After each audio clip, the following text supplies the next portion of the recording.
Hi, I have for you one of the most amazing true stories of the 20th century. Do you believe in miracles?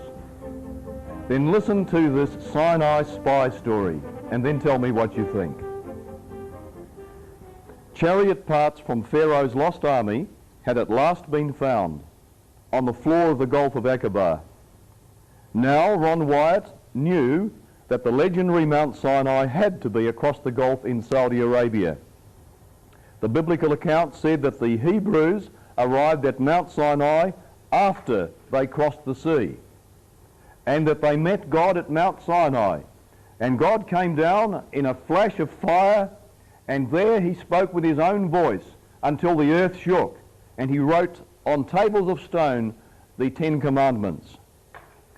Moses brought these down from the mountain, and as Moses descended, he noticed that the Israelites had already forgotten the wonderful miracles of God in delivering them from the Egyptians.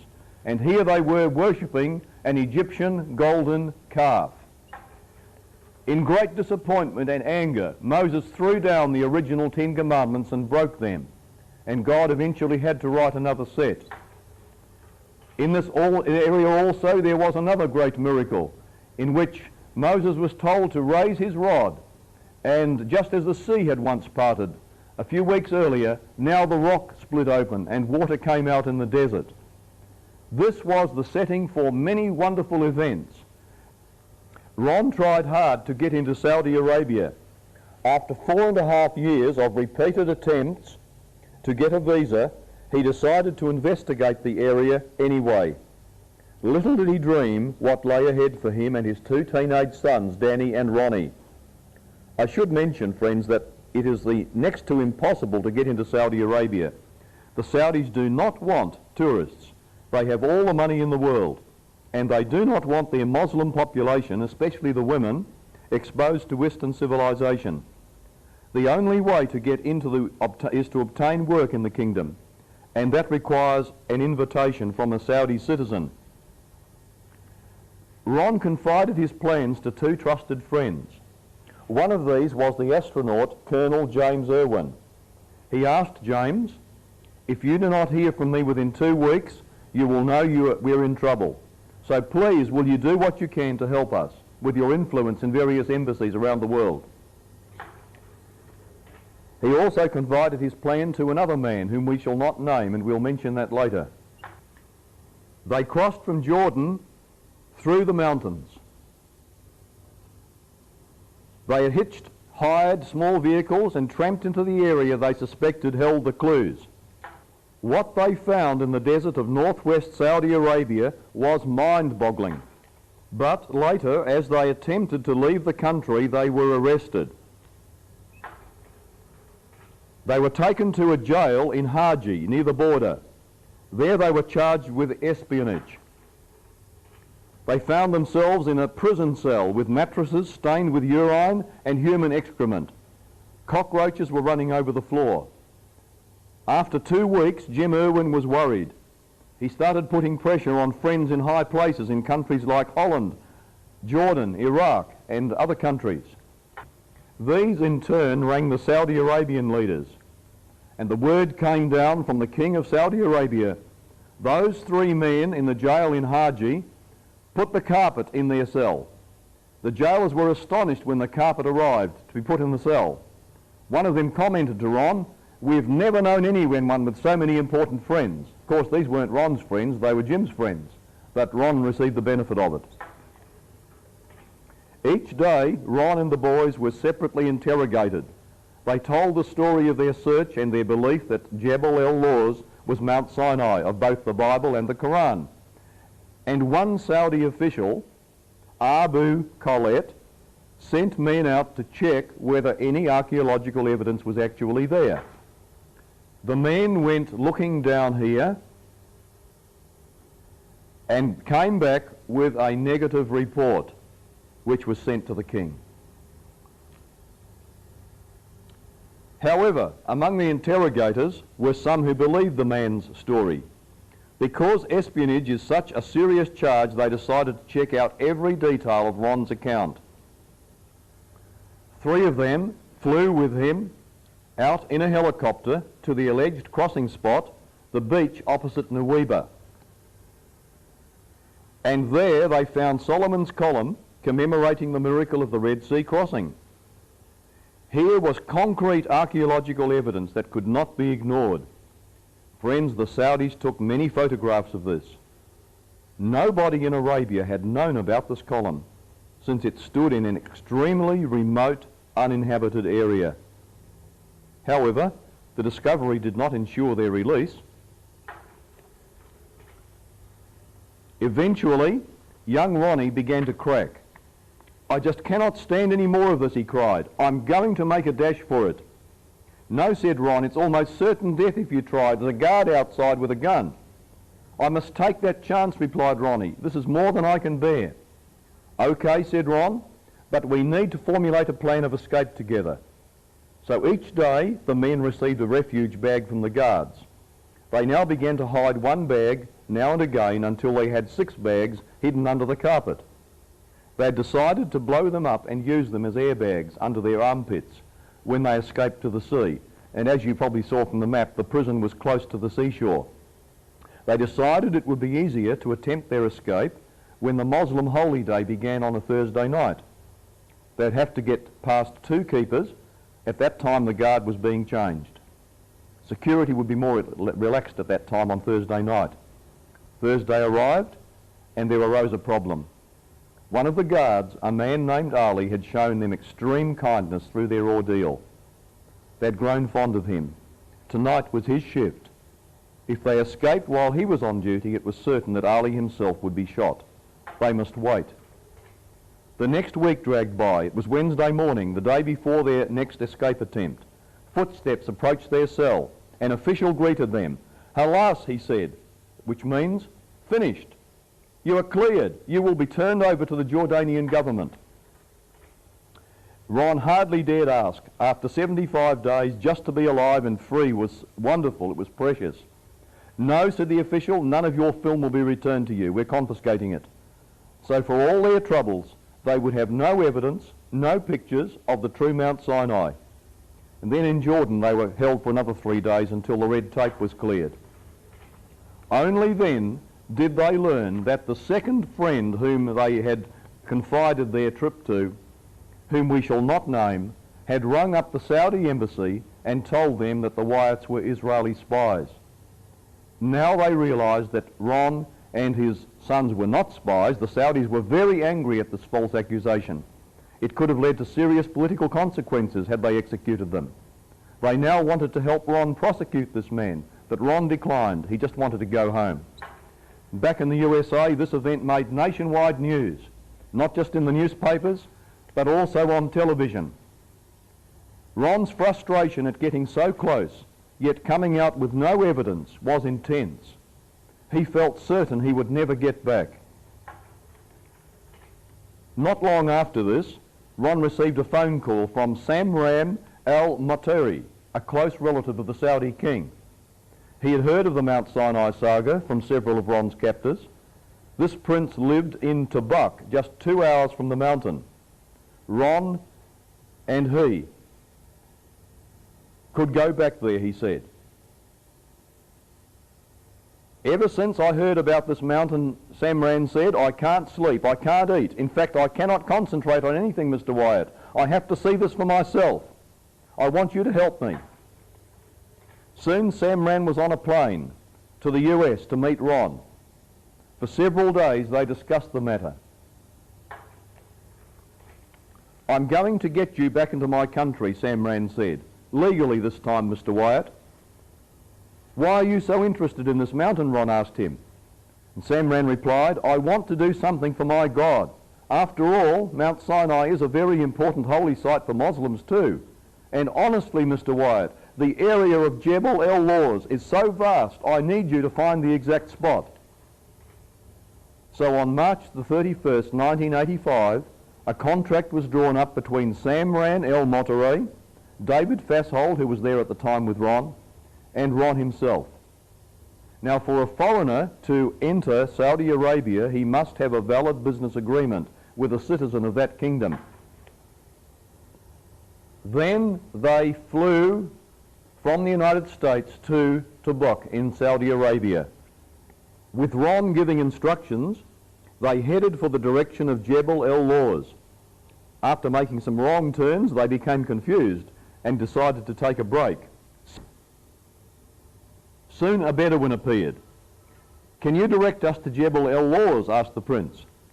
David recalls the Bedouin's reply, "Jebel Musa Hena." This means Moses' mountain is here. To think that local tradition recognised this as the correct place. Charged with renewed vigour, they now explored the whole area.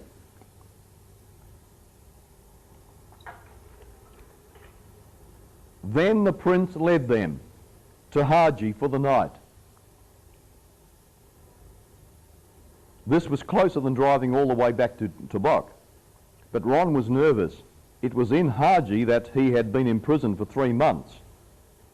So early in the morning, they piled into the car and they headed towards Samran's house in Tabuk, a 3 or 4 hour trip.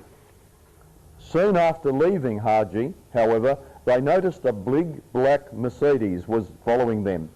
An hour or so later, its occupants suddenly motioned them to pull over. They were escorted to a building on the desert highway. It was the local police office. Inside, they were told that the interrogation team from Haji, which had questioned Ron and the boys when they were in jail, now planned to meet with them out at Jebel El Lawz and see the so-called evidence for themselves. The next day they headed out into the region, and there was the interrogation team headed by Abu Khaled, meeting them at the roadside. "We're splitting you up," they said to Ron. So Ron and Dave were piled into 2 separate jeeps, and as they travelled, officials in each vehicle questioned them both intensely. They appeared to believe that the men were there looking for treasure rather than for archaeological finds. They arrived at the site, and Ron, Dave and Samran showed them the altar with the Egyptian-style petroglyphs of cows and bulls. They showed them the altar at the base of the mountain, the tops of the 18-foot diameter columns erected 5 feet apart that had been built by Moses and mentioned in the book of Exodus. They showed them the marble columns and so on. All of those archaeological clues that are given in the book of Exodus were here, right around the mountain, about 20 of them. The interrogation team was shocked but pleased. All pleased except for one man, this man, Abu Khaled. It was he who had sent the previous report to the king that his men had found absolutely nothing there. Yet now he saw for himself that the entire area was full of archaeological evidence. Friends, in Saudi Arabia, an inaccurate report sent to the king is considered the same as lying to the king. And lying to the king is punishable by death. Abu Khaled seems to be awfully unhappy. So compelling were the evidences, however, that after a few days an archaeologist was flown in from Riyadh University. As they showed the evidences, the archaeologist was excited. He told them that this style of petroglyph was found nowhere else in Saudi Arabia. "This is a major discovery," he exclaimed. "This is Egyptian. We've found it nowhere but here." And finally, back at the prince's office in Tabuk, the interrogation team continued plying Ron and Dave with questions. "Why," one of the men asked Ron through an interpreter, "why would Musa," that's Moses, "why would Musa bring the people to this isolated and undesirable spot when there were so many better locations in the area?" And Ron replied simply, "Well, Moses was following the cloud, which led them there." "That's not in the Quran," was the hot response. Actually, one of the imams said this in Arabic. Now, having read through the Quran, Ron knew that it did say this, but he knew it would be unwise to contradict this man. So he recited something he'd seen on an Arabic TV program, the imam he had seen, which was shown as saying, "Every true Muslim believes every true prophet. If he doesn't believe every true prophet, he's not a true Muslim." Ron paused and then he asked, was not Moses a prophet? Was not Musa a prophet? Immediately all of the men began nodding their heads and trying to out-yes one another. But friends, this is the strange part. All of those men answered before Ron's words were interpreted to them. Beyond any doubt, they all heard Ron in Arabic, even though Ron, who knew virtually no Arabic, said it in English. And add to this something else. When Ron watched that Imam on TV reading from the Quran, he heard him in English and assumed the Imam had been speaking in English. He was later told that to read the Quran in English is against Muslim law. The Imam had been speaking in Arabic, yet Ron understood it. Now catch this. The Saudis at that meeting all realised with shock that they had understood Ron when he answered them, quoting from the Quran. Could there be any doubt that Ron had received divine assistance? In Mark 13:9, Jesus predicted, "They shall deliver you up to councils, but take no thought beforehand what you shall speak. Whatever shall be given you in that hour, that speak, for it is not you that will speak, but the Holy Spirit." So the interrogation ended. The Saudis were convinced as to the authenticity of Jebel el-Lawz. It was the true holy mountain of God. However, Dave's video was confiscated along with their developed photographs, and Abu Khalid's men said, "You are to forget that you ever came here.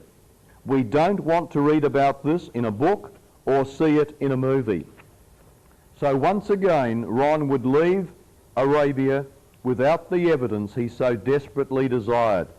This was not a subject the Saudis wanted made public. This project is too large, Ron told a friend. Look, it's too large to undertake on my own. I must share it with somebody. And this is where the astronaut friend James Irwin came in. Jim not only had connections, he was also a man of utmost integrity and a Christian gentleman. Ron arranged a meeting with several people from Jim's high-flight crew in Dallas, Texas. Verbally, he shared the evidence for the real Mount Sinai. This included how to get there and an invitation to join him. James Irwin wrote to the Kingdom of Saudi's General Department of Antiquities and Museums in Riyadh. He described the site and Ron's involvement and requested permission for Ron to excavate the site. On October the 15th, 1986, Dr. Abdullah H. Mari, assistant to the Minister for Antiquities and Museum Affairs, wrote a polite letter of refusal. Then, in the July 1988 edition of Jim Irwin's High Flight Foundation newsletter, this announcement was made. Great news! We strongly feel that the real Mount Sinai has been discovered. Larry Williams and I, Bob Kernock, have taken 2 trips to Saudi Arabia and travelled to Jebel el-Lawz. And later, Larry Williams published a book, The Mountain of Moses, in which he documents how he and Bob Kernock, Vice President of Jim Irwin's High Flight, sneaked into Saudi Arabia and discovered the real Mount Sinai. The sad thing was that these men chose not to share their photographs with Ron after he'd first gone to them. They had contacted Dave Fassold and got the precise information which allowed them to make their discovery. At least people would learn the truth of the real site. Now occurred the most amazing development in this whole drama. At this point, we cannot give the actual names of some of the individuals involved, but everything has been documented by all persons involved, and their video testimony will eventually be made public when it is safe to do so. Over a period of time, a certain Saudi Arabian man kept phoning Ron. He wanted to sell to Ron the photos and movie film that had been confiscated. Finally, Ron decided to fly down to Nuweiba on the Red Sea, hoping this man could fly across from Saudi Arabia to meet him there. In vain, Ron tried to make himself understood to the person who answered the Saudis' phone. The Egyptian gentleman at the Nuweiba Hotel switchboard noticed Ron's difficulty in getting through. And this man, who spoke both English and Arabic fluently, we'll call him Mr. Sayadin. He offered his translating services and Ron gladly accepted. So for 4 days they rang, but each time the Saudi man was not in. At last Ron and his wife, Mary Nell, decided it was time to leave. "I've been praying about this," said Ron. "I now believe we should leave our maps and information with Mr. Sayedin. He's offered to help me get the photos. He says he'll go over there himself." "Thank God," exclaimed Mary Nell. "Ron, I have a map right here in my purse. I've been preparing this map, and I had no idea why I was preparing it. Let's go and see the man." That map of northwest Arabia was to prove of vital importance, because even the Saudis can't get accurate maps of that area. So they sat down with Mr. Sayedin and carefully they sketched the entire route, showing how to get to Jebel El Lawz from towns in both the north and the south areas. They marked all the wadis or dry riverbeds, because there were few roads in the area, and those rough wadis would need to be travelled in a four-wheel drive vehicle. On the back of the map, Mary Nell sketched pictures of the drawings Ron had made years earlier, of the cows and bulls and the golden calf altar. She drew the two standing boulders with a solitary tree between them, which was positive identification of the holy precinct at the foot of the mountain. She drew everything Ron could remember which would identify the locations. The split rock, for example, out of which had come the water. They gave these to Mr. Sayedin. In such an isolated, untamed land with no landmarks or signs, these drawings would be imperative. Without them, he'd have no idea what to look for. They insisted that Mr. Sayedin keep all this information on strict confidence, and he agreed. And so that Mr. Sayedin would understand their purpose in getting the photographs, Ron told him about his other archaeological work, including Noah's Ark. It was felt that the more he understood, the better he would know what to look for and film. And to get Mr. Sayedin motivated, Ron offered to pay him a considerable fee and gave him $1,500 down payment. Meanwhile, another player was being prepared for the final act. We shall call this man Abu Hesham. It's not his real name, but we want to protect his identity for the present time. What follows is almost unbelievable, but I assure you, my friends, this is absolutely true. This man, living in Saudi Arabia, had received from a friend in the United States a videotape copy of a TV program featuring somebody discussing the discovery of Noah's Ark. After copying the tape onto another tape size to fit his VCR, he placed the original tape from the US in his camera bag to reuse in his video camera. About a year later, Abu Hesham went off to tour Egypt, taking with him 10 used videotapes to film his trip. Renting a car, he visited the traditional site of Mount Sinai around St. Catherine's Monastery in the so-called Sinai Peninsula. This was his chief interest in visiting Egypt. After several days exploring the region, he came away terribly disappointed. He knew this traditional site was not authentic. There was no evidence, nor did it fit the biblical description.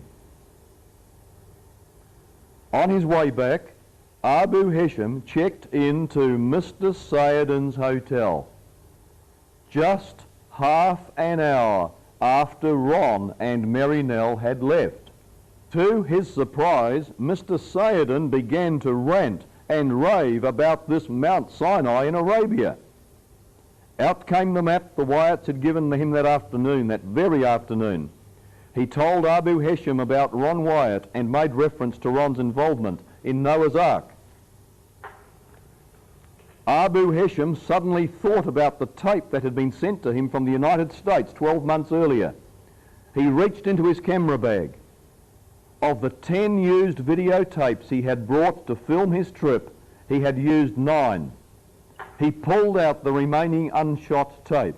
He put it in his camera and pressed play. And then, in the eyepiece, was the bearded man from the program on Noah's Ark. Excitedly, he passed it to Mr. Sayedin. "Is this the man?" he asked. "That's him." Mr. Sayedin viewed it for only a few seconds and began to shout, "Yes, that's him. That's the man that just left here. That's the man who gave me this map only half an hour ago." The tape was of a TV program called The Good Life, in which Ron had appeared in February 1990. This was unbelievable. Both men were so shocked. Could all of this be coincidence? Only a coincidence. Taking the map from Mr. Sayadin, Abu Hesham headed back to Saudi Arabia. In his own car, he drove right to Jebel El Lawz and found the very site Ron and Mary Nell had marked on the map. Using the only videotape he had left, the one of Ron's TV program, he videoed and photographed everything possible. Arriving home, he sought out the spare copy he had made of that TV show, and with pen and paper noted the following: name, Ron Wyatt.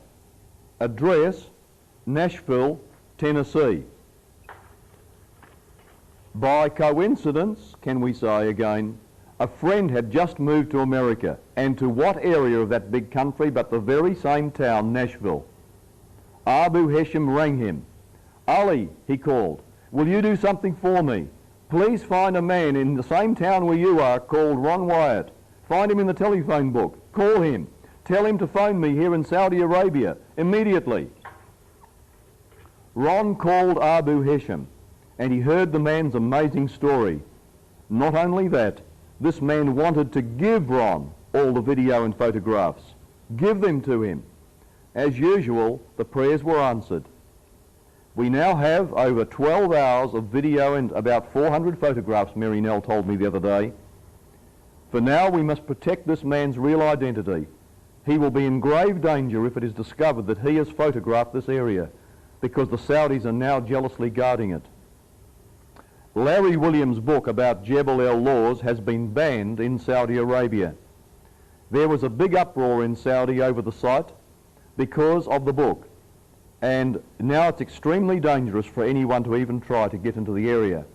However, friends, we are privileged to have some video footage to show you on the discovery, some of the footage that was smuggled out of Saudi Arabia by Abu Hesham at the risk of his own life, and you're going to see this now.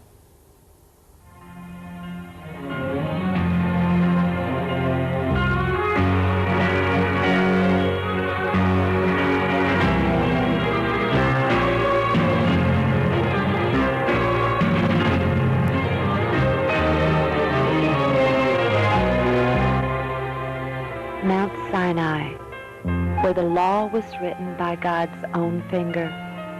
Finally, we can see this majestic mountain where God's own presence once rested. Jebel El Lawz in northwest Saudi Arabia. In Galatians 4:25, the Apostle Paul tells us, "For this Agar is Mount Sinai in Arabia." Exodus 19:18, "And Mount Sinai was altogether on a smoke, because the Lord descended upon it in fire." Could this blackened peak be the result of the consuming fire of God's own presence resting upon it?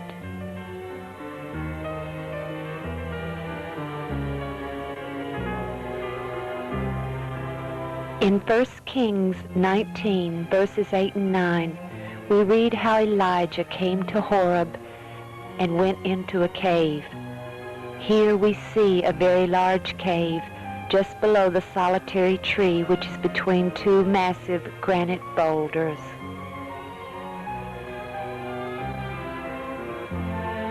As we view the holy precinct, the area at the foot of the mountain, we can see a large fence and a guard house, which was erected immediately after Ron Wyatt showed this site to a Saudi archaeologist in 1985. This fence follows along the line of 18-foot diameter boundary markers which Moses was directed to erect by God.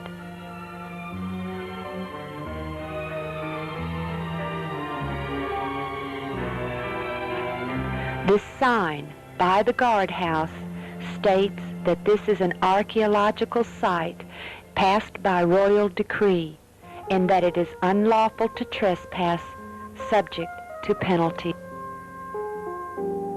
And as we pan to the left, here we can see where the fence ends on the other side. And now, as we pan away from the holy precinct, we look out into the area of the camp of the Israelites. There are several archaeological remains still here, but this one is of particular interest for us. In Exodus chapter 32, we read of the golden calf and how Aaron fashions it.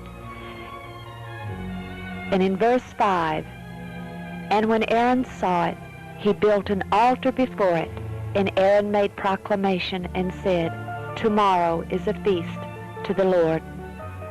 There is little doubt that these are the remains of that very altar which Aaron built to the golden calf. When the Saudi archaeologist from Riyadh University, who went there with Ron in 1985, saw this, he was very excited. The 12 petroglyphs of cows and bulls captured his interest because they are found nowhere else in Saudi Arabia. The style of their horns and bodies is distinctly ancient Egyptian, the same style found in the temples and tombs of ancient Egypt.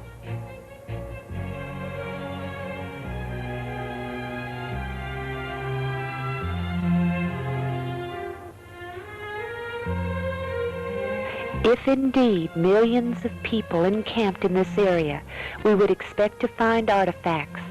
And here we see one of these artifacts, a broken section of a grinding stone or millstone.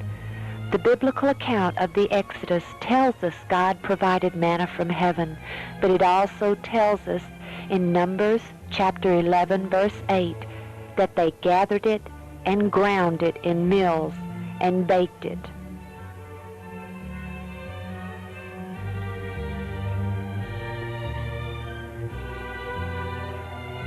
Unable to enter the holy precinct from the front and climb upon Mount Sinai, we now approach it from the backside, where the two large boulders with the solitary tree between them can be seen.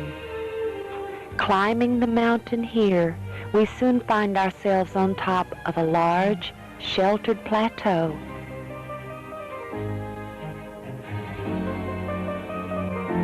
Here we have a better view of the blackened peak.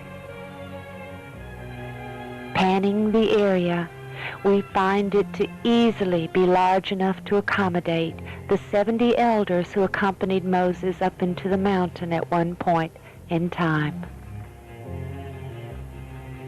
The peak to the left is where the solitary tree is, but it cannot be seen because of our angle.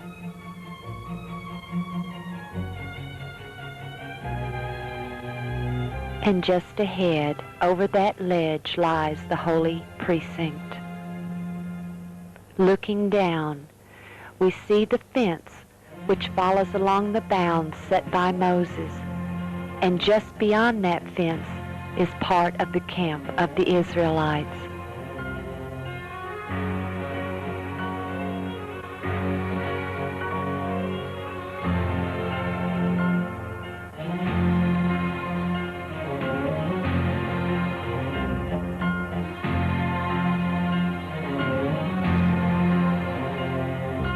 Zooming in closer to the holy precinct, we can see the remains of an ancient foundation. Could this be the remains of the first tabernacle which Moses removed to the outside of the camp after the golden calf incident? Exodus 33 verse 7, "And Moses took the tabernacle and pitched it without the camp, afar off from the camp, and called it the tabernacle of the congregation." And directly adjacent to this foundation are the remains of an altar built of stone. Exodus 20:25, "And thou wilt make me an altar of stone. Thou shalt not build it of hewn stone. Panning further, we stop to look at the tracks made by the Bedouins' trucks before the fence was erected. This gives you a better idea of the size perspective of the enormity of this area. And here we see the guard building, an archaeological sign which we saw earlier from the front. Returning back to the foundation we saw earlier, the camera begins to pan outward where we will be able to see the location of the altar to the golden calf. Exodus 32:19. And it came to pass, as soon as he came nigh unto the camp, that he saw the calf and the dancing, and Moses' anger waxed hot, and he cast the tables out of his hands and brake them beneath the mount.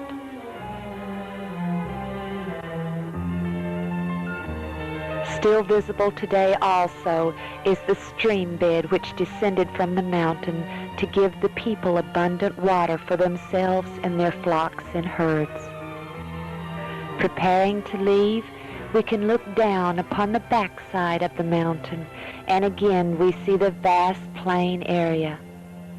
As we leave Mount Sinai, we travel along one of the wadis or canyons back in the direction of the Red Sea.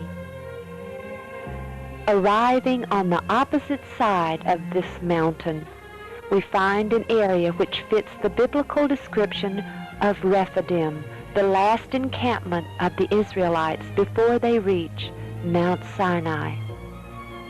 Exodus 17:6. The Lord tells Moses, "Behold, I will stand before thee there upon the rock in Horeb, and thou shalt smite the rock, and there shall come water out of it, that the people may drink." And Moses did so in the sight of the elders of Israel. This scripture continues to tell of the Amalek attacking the people, and of Moses standing upon a hill with Aaron and Hur holding up his arms. Again, we can see that there is certainly enough area for a great battle to take place here. But the most incredible evidence for this site is the giant split boulder upon a hill with evidence that large streams of water flowed from it. The rocks still display the erosion pattern of tremendous amounts of water descending from this rock.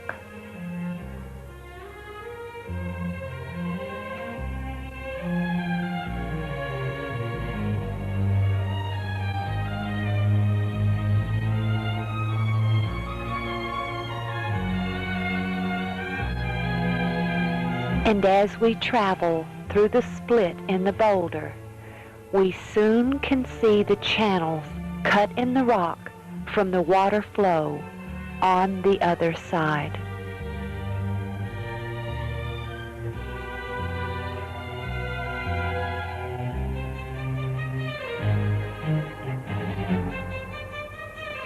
And panning outward, we can see these channels continue out into the plain. After the battle, when Israel had defeated the Amalekites, the Bible tells us that Moses did something. As we go to Exodus 17, verse 15, and Moses built an altar and called the name of it Jehovah Nissi. Here are the remains of a very ancient altar, part of it fallen, perhaps from an earthquake or Bedouins looking for treasure inside. But enough is still intact to show it was indeed an altar, as it is not hollow inside, but solid all the way through.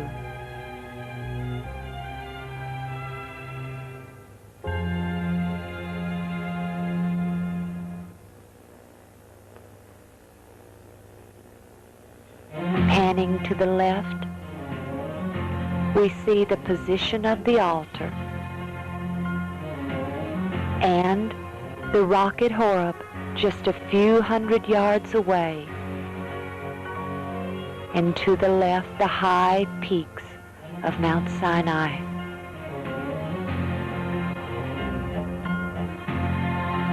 Also present here are some of the circular dwellings of the Israelites. Those still intact show that they were low, too low to stand up in, but of the size that a family could sleep in.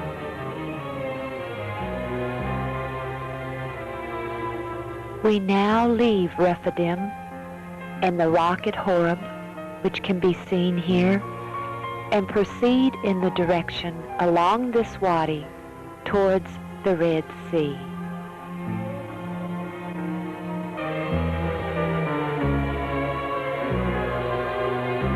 We soon come upon another area which perfectly fits the biblical description of one of the stops of the multitude before they reached Rephidim.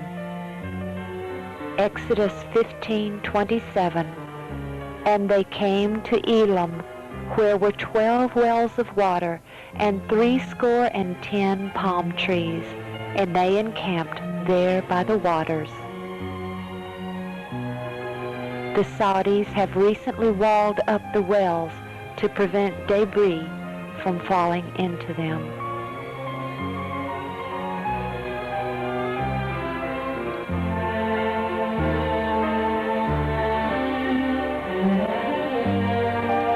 Leaving Elim, we continue toward the Red Sea.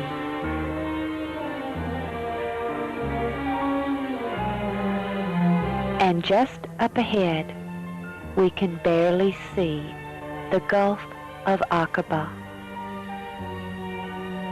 As we continue our approach, the wadi or canyon seems so narrow from afar, but now it can be seen to be large enough for the vast multitude to have traveled through.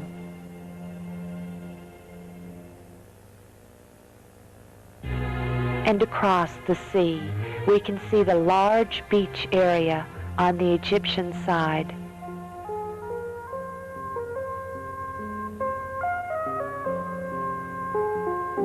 Just as the beach on the Egyptian side is certainly large enough to accommodate several million people, here we can see that this beach also contains a tremendous plain.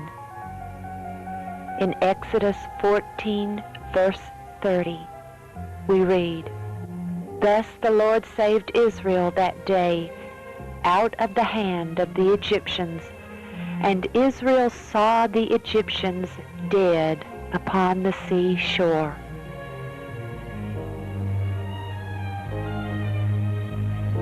In 1984, when Ron and his sons were imprisoned here in Saudi, Ron directed his captors to this beach in a helicopter, where he showed them a Phoenician-style column on this beach with inscriptions in archaic Hebrew that said that King Solomon had erected this column in honor of Yahweh to commemorate the crossing of the Red Sea on dry land.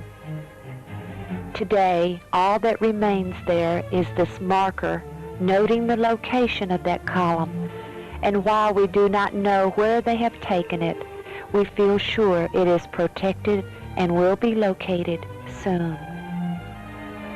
As we look out into the sea, we can see the end of the tongue of the underwater land bridge, and that it leads across to this very beach just beyond where the column once rested.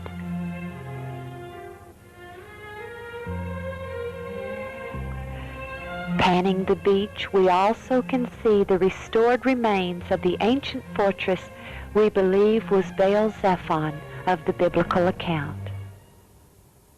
Now, friends, isn't that really something? There have been some extraordinary interventions of God in history, and for centuries there's been no evidence of these events. Now, for the first time, the evidence is found, just as what I believe is the nearing of the end. These have been preserved by God till the end of the last days to get the attention of the whole world. God's great attention getters, we could call them. Each contains a message for the end. Now, these miraculous interventions were, firstly, the great flood. Jesus says in Matthew 24, 37 to 39, that this is a sign for the people living just before Jesus returns. So is it not appropriate that the evidence for this should be found very close to this time? The second great intervention was Sodom and Gomorrah. Jude 7 tells us that it's a sign for the people living at the last times. Is it not appropriate then that after centuries of searching, now it should be found about the same time as Noah's Ark is found? The third great intervention was when God brought a superpower with its great pompous king to its knees, the world's mightiest army, in a battle in which not one of the other side died. In 1 Corinthians 10 verses 1, 2 and 11, it talks about the Israelites being brought through the Red Sea and says these things happened to them as examples to us upon whom the ends of the world are come. Is it not appropriate then that as we near this time again of history, that like Noah's Ark, like Sodom and Gomorrah, so the site of the Red Sea crossing now comes out to the sight of the world? The fourth great intervention was when God himself came down on a mountain and before a whole nation of people spoke and gave on everlasting stone his 10 great words, the 10 commandments. We'd certainly be better off if we took notice of those today, instead of our homes being armed fortresses and violence on the streets. If respect for God's laws was evident in our community, we'd be a much safer and happier place. But interestingly, in Hebrews 12, verses 18 to 21, and also verse 26, it tells us that at that time when God did this, he then shook the earth. But he says here that this time, just this once, I will not just shake the earth, I will shake the heavens also. And this is referring to the return of Jesus. So friends, suddenly these evidences of these past interventions are discovered all at once, just before Jesus is about to return, which will be the greatest intervention of all. He's now brought to the world suddenly the evidence of his greatest interventions of the past. I suppose he's saying, look world, I interrupted history here, and here, and here, and here. Now take notice, the evidence for these has now been discovered just as I'm about to interrupt history again for the greatest time of all. I think, friends, that there's something here for us to think about, don't you?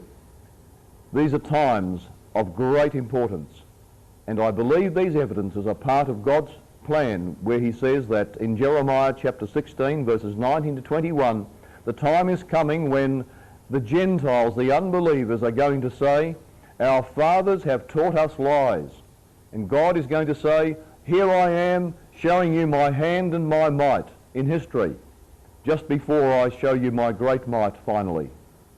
Well, may God bless you all, and may these, I hope that these evidences that you've seen are going to be a help to you in your personal life and in your sharing with other people the wonderful truths of God's Word. Because you know, if you know a friend, and this friend can be trusted to have told the truth in an habitual way, he's used to telling the truth, then you can trust him in what he tells you about the future, can't you? And if we realise that God's Word can be trusted, it can be taken literally, that God has a habit of telling the truth, there's no doubt in my mind, friends, that you can trust him for the promises that he makes for your life. You can trust him for the promises he is giving us now, that very soon there'll be an earth made new.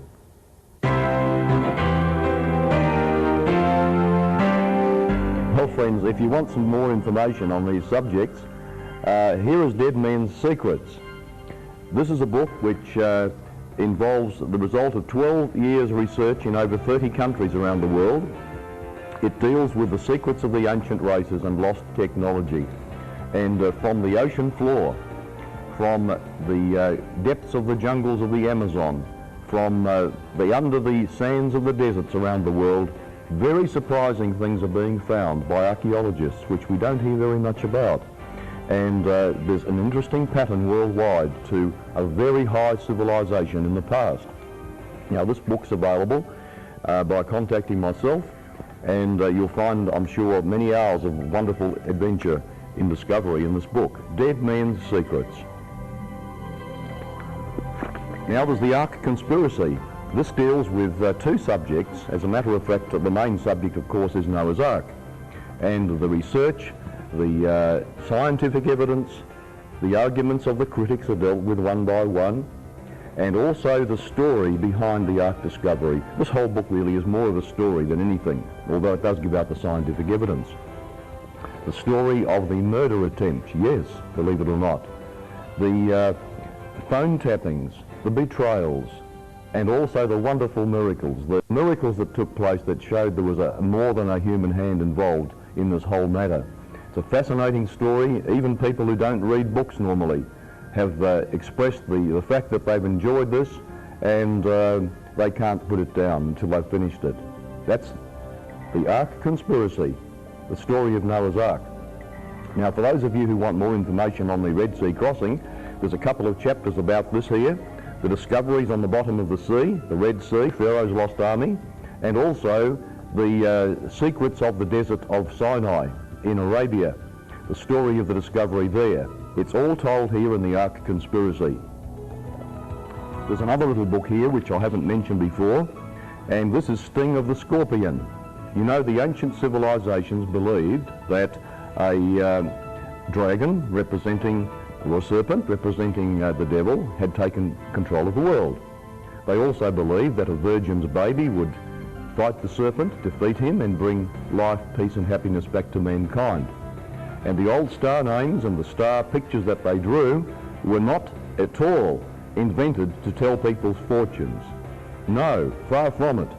They told the story of this drama. And later on, of course, astrology took over, and people have quite a wrong idea of why these star signs came about. This gives you the archaeological evidence for the original understanding of a gospel story that was known by the ancients and written on their star maps. Now, we also put out a newsletter quarterly, and so many people have expressed interest in knowing what's going to continue happening that we put out this newsletter. Here's just a couple of the issues. We have updates on all the discoveries we're involved in, plus other discoveries from the South Pole to the North and everything in between. Discoveries of ancient giants, discoveries of ancient technology, certain world events that have very great significance to us today. It's very, very interesting. We keep on updating information from these other books as new information comes to light. And the $25 subscription to this per year, it's a quarterly, helps to pay for our expeditions as well.